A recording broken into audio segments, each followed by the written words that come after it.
And welcome back to another video. So this is another tier video. This is based on Tribes of Midgard, if you couldn't tell.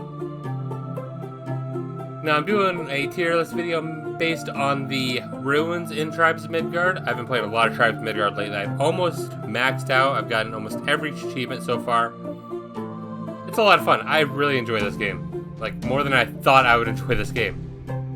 But I'm going to go ahead and go over all of the ruins and where I would place them on a tier list.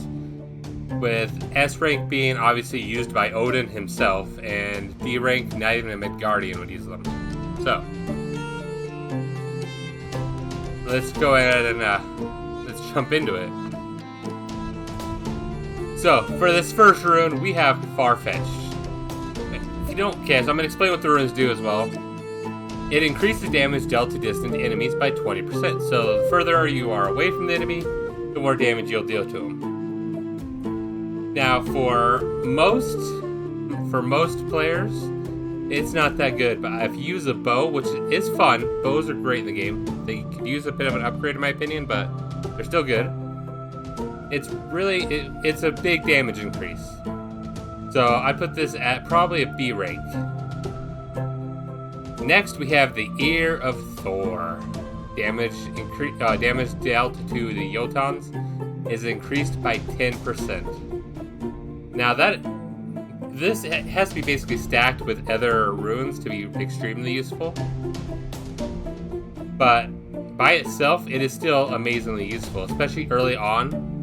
Being able to take down the Jotuns really quickly is amazing. So it is obviously going up to S rank. Next is Not for Speed. It seems like it should be a pun, and honestly, I think it's great. But increase your movement speed by 20% at night. I don't use this one, mainly because you're not out at night a whole lot, so I'd probably say it's a C rank. I mean, it can have its uses, but for the most part, you're not going to be wanting to move around fast. You're going to want to be able to kill things quicker. So that's why it's a lower ranking than most of these. Next up, we have the Arm of Uller. Increased damage dealt by special arrows by 10%. Or 20%, my bad. That one I'm going to go ahead and rank up as B as well with Farfetched, because you'd use these together. And honestly, this one is somewhat useful if you're using like a hammer, which has a decent range on it. This is useless unless you're using a bow entirely, so it's still down there. It's not really useful much at all. Next one is the Keeper of Souls. This is actually an amazing one, especially if you use one of the later runes called Soul Powered. This one allows you to that was what I'm thinking.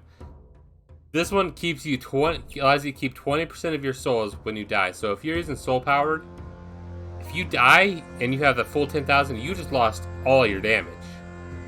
With this one, you can at least keep some of your damage, and of course they stack. So 20, 40, 50, 60, 20, 40, 60, 80, 100. So let's go and definitely be up in A tier. Next, we have Like a Dwarf. Now this one increases your armor by 50%, or not 50%, by 50 points when you're underground.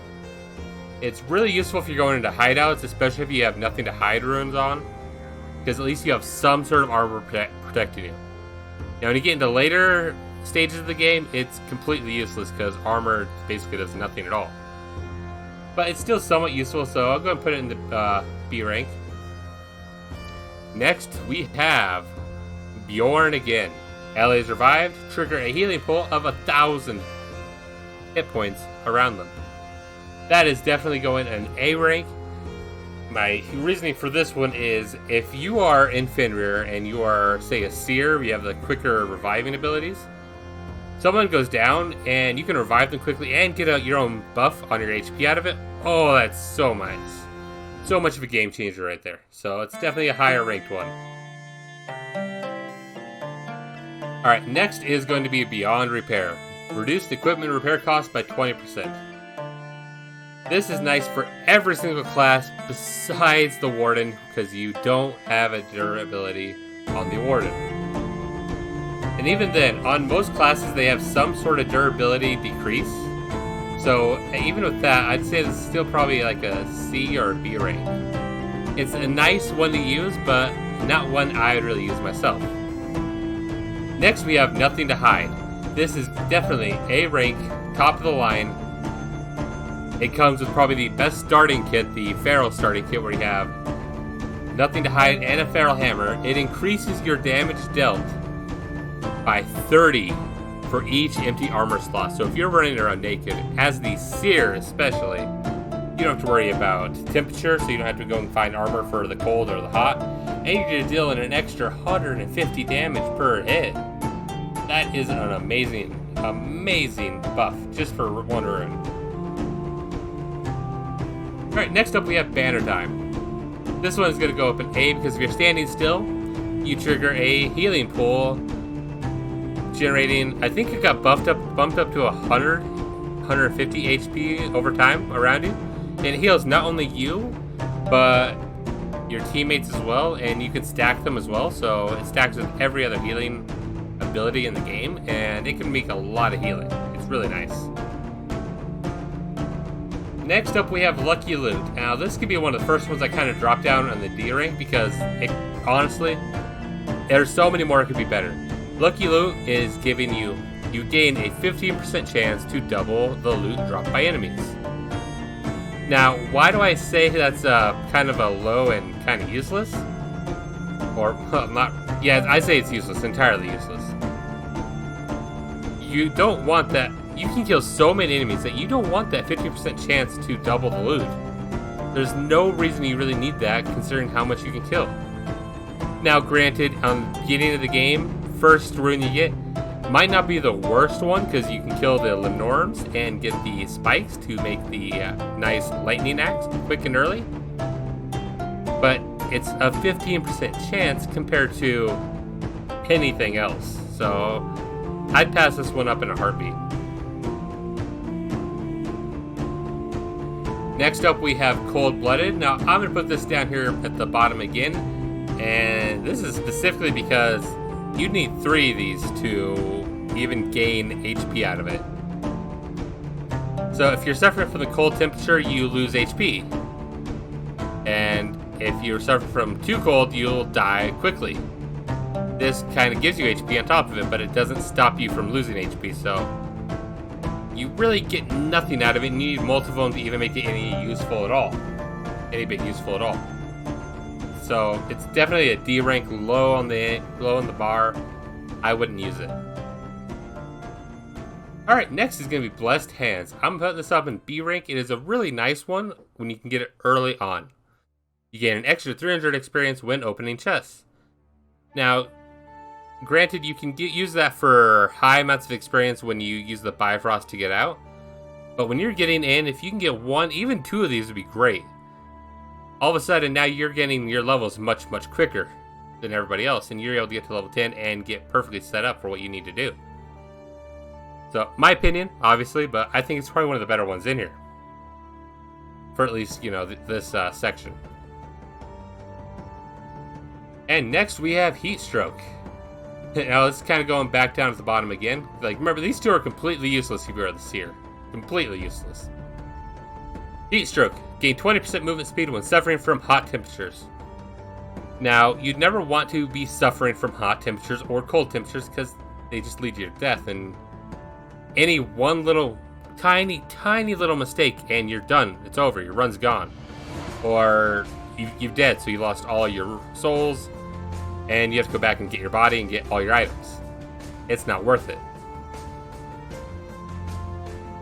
Next up, we have Soul Power. This is another S rank. This one is amazing. It did get changed. It is now dealing 5 more damage per 100 souls held, with a max of 10,000 souls.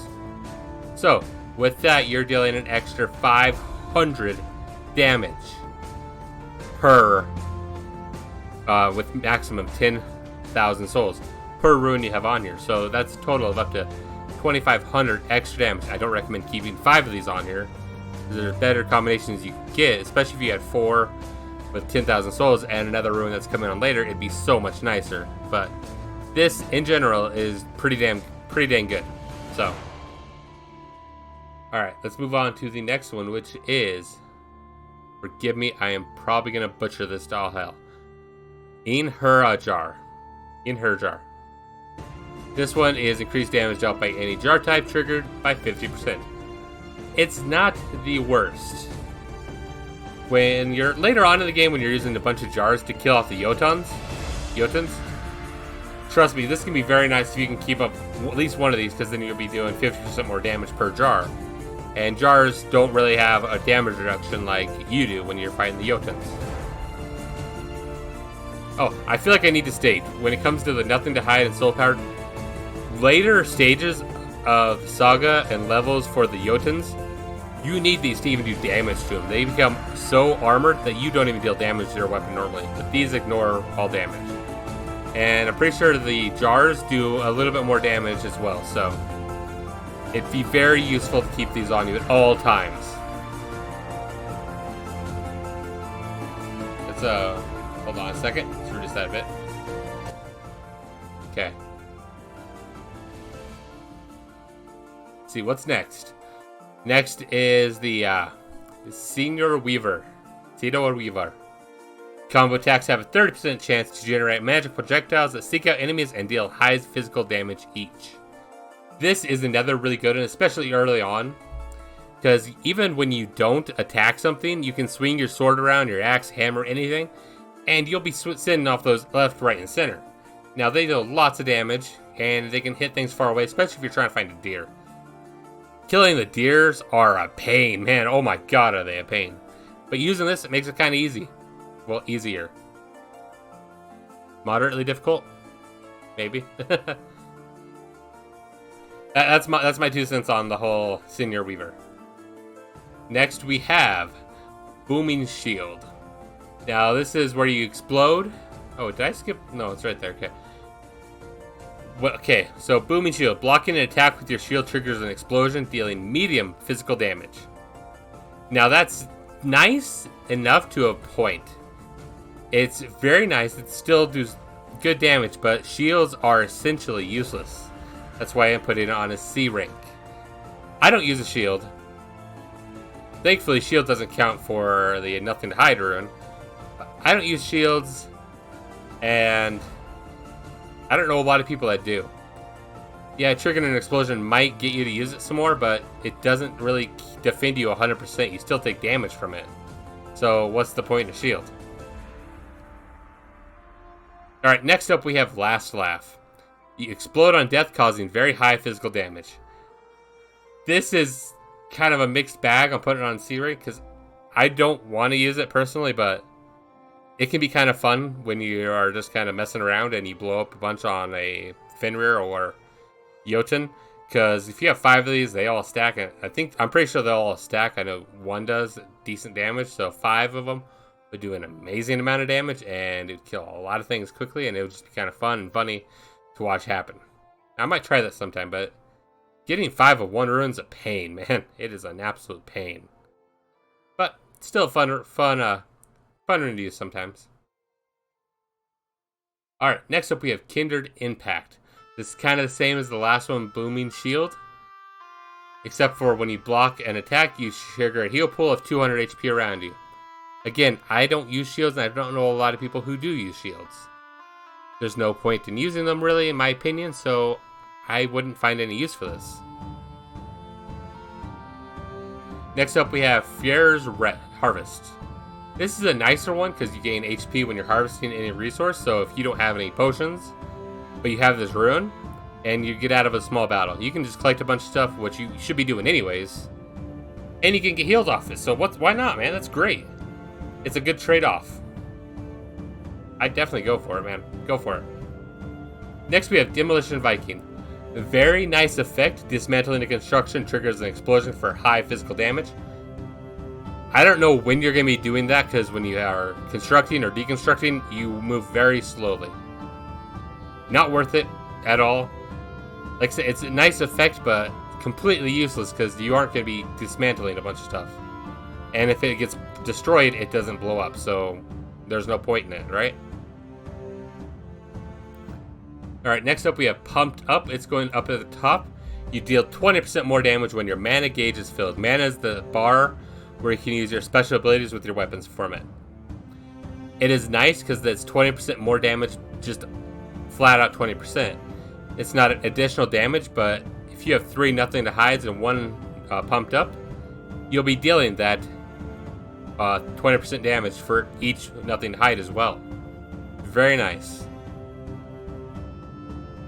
Alright, now we are getting into the epic runes. For starters, we have Explosive Finale. It's a bit higher on my list. It defeated targets have I think it's a 30% chance, or 10, 20. Defeated targets have a chance to trigger an explosion of magical shards that deal high physical damage. Again, in groups of enemies, this one's very nice. It can deal tons of damage to a bunch of enemies all at once. Against bosses, it's not so useful. But it'd be great for defending the villager in the Fimbulwinter while you're waiting to hopefully get to as far as you can and as long as you can last. So it'd be helpful to take out a bunch of them quickly and get you more experience too, so. Next, we have Rolling Thunder. Evading has a 50% chance to trigger a bolt of lightning striking nearby enemies for medium thunder damage. Now that is another good thunder damage, especially at night, especially on the hill things, is amazing. It does extra damage to them specifically. So having just evading, rolling around, and you can have a chance to hit multiple of them with thunder damage based on just rolling around, why not? That's amazing. It's great. Why not? Next we have Viking Hoarder. It's one I'm going to put up here on top because it's amazing. You get to keep 20% of your materials when you die. I mean, granted, you should be going back and grabbing them anyways, but in case you get lucky and have that one tiny thing that stays with you that you need to make that one weapon, why not? Plus, it can stack, and if you have 5 of them, you'll never lose your materials. I don't know why you'd want to stack 5 of them. Really seems useless, but, I mean, hey. You do you. Next up, we have Ragnarage. This one is going back up at the top with Pumped Up. Ragnarage is dealing increased damage by 20% for everyone in range, including enemies. Now, this can stack with multiple people having Ragnarage, so if you have a 10-person group and each one person has one of them, that's an extra, what is that, 200% damage? A pretty hefty increase. On top of whatever else you have, if you have Soul Power, Nothing to Hide, oh, that's a pretty decent increase. However, the trade-off is that whatever you're fighting will have a 200% damage increase as well. So, I wouldn't recommend taking that many into Fenrir. I'd still recommend taking Pumped Up over it, but it's still, if you can get this one, it's a nice one to have as well. Because you don't have to keep your mana gauge all the way full. Next we have Soulmate. Soulmate is... No, I don't want to put it in A. Let's put it in probably B, actually. You gain 2 souls per hit given, but you lose 4 when you receive a hit. So when you're fighting big groups of enemies, you're going to gain souls like that, man. You're going to go soul, soul, soul, soul, soul. When you're fighting huge groups of enemies that are able to hit you, you're going to be losing even more souls. So it's got its trade-off. For some other runes, it'd be useful, like soul powered. You'd be able to get your runes up, or your souls up, I mean, and you'd be able to deal more damage. But the trade-off is that you'll lose souls if you get hit. You don't want to just sit there and get hit a bunch. All right, I want to skip over the next one. I want to go with Might of Mjolnir. It's going to go into A. Combo attacks have a 20% chance to generate arcs of lightning that connect nearby enemies for low thunder damage. Again, much like the Rolling Thunder, this one having the effect of going off whenever you use a combo attack. Well, not whenever, but 20% time for combo attacks. So much nicer. Does more damage, generates more arcs, hits more enemies, and you don't have to be near them. So, well, you don't have to be too near them, but it is really nice. Can deal lots of damage, take out tons of enemies really quickly, and you can use them more often because you can literally swing the sword 3 times and have it knock off twice. Great addition, great rune. I recommend. Finally, we have the golden egg. Now, its description is weird, but it does have a use and is probably one of the more useful ones. If not the greatest usefulness one there is. Its description legitimately reads, seems useless unless. Now, when you are using the golden egg in saga mode, it is absolutely 100% useless in survival. Only thing you can really do with it in survival is sell it for 200 souls. That's it. But in saga mode, when you buy Frost out of Midgard, you gain 2 extra golden horns. Golden horns are used in the shops as well as they are used to make legendary weapons. And that is why it is an S tier. If you can get more than 2 of these in one run, I recommend just getting out so you don't lose them. Golden egg is probably the greatest rune to just find randomly. And it is actually what cost me my 34-day run one time before they fixed that just recently. I was going good, and then I got 3 golden egg runes, and it's like, yep, I'm done. I gotta get out. I lost it. I will be trying to attempt to go in as high as I can again at some point, but for now, I'm content with what I got. But as for now, everybody, this has been my tier list based on Ruins and Tribes of Midgard, the new game from Gearbox